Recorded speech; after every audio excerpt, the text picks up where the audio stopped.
two Australian weed companies that were part of, quote, an effort to commercialize research into medicinal cannabis for use in hand sanitizer, an idea that Collard is understood to have gleaned from his grandmother. Is this the whole cannabis oil is like it's like, it's an antibacterial, isn't it, or something like this? You're already approaching this from the wrong side.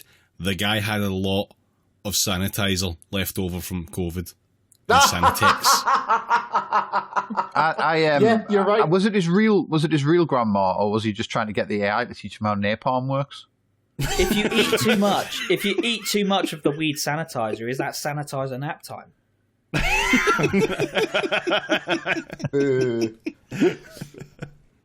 I will not have a boo from you. Yeah. Those two ventures were later cancelled. However, there is a third one that nobody knows what it was called. But there was also, I have no idea what it did. I just want to tell you the name. I can't believe the fucking weed hand sanitizer business wasn't a success.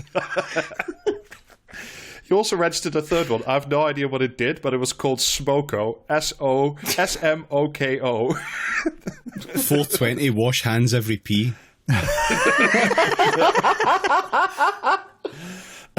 But so, unlike Recharge and the AI thing, none of these were registered to like I said, scale facilitation. These ventures instead were registered to his parents' house in Geelong. That's fantastic. Also, I thought so and I just double checked. Smoko is an existing brand and has been for a while. It's like a stuffed plushie kind of brand that's like world famous. Well, this is something to do with weed. So there's weed in it now. I was going to say, are the plushie stuffed with weed or hand sanitizer? Neither. I just found there's also a Smoko UK which does vapes. So there you go. So apart from all these things, he did one other thing in his home community of Geelong. He had a brand new idea. When you talk about these like fucking international finance guys, it's like, oh, they had a thing they did in their home community. Was it go and tell the neighbours that they'd moved in?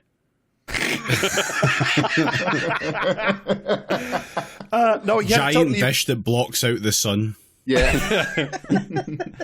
Now, David Collard had a totally original idea. He wanted to giant cube that blocks out the sun. Close enough. He was going to open a gigafactory that made car batteries in Australia. Wow, where does he get it? Well, nobody really knows because despite making big promises, the site down under doesn't have planning permission to make the gigafactory, at least of June of this year when the Times piece came out. So instead of building the thing in Australia that he promised everybody that he would, he moved his business genius over to the UK site because it was, quote unquote, more shovel-ready. Wet.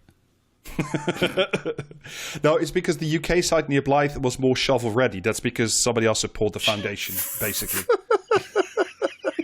I fucking love that phrase, shovel-ready.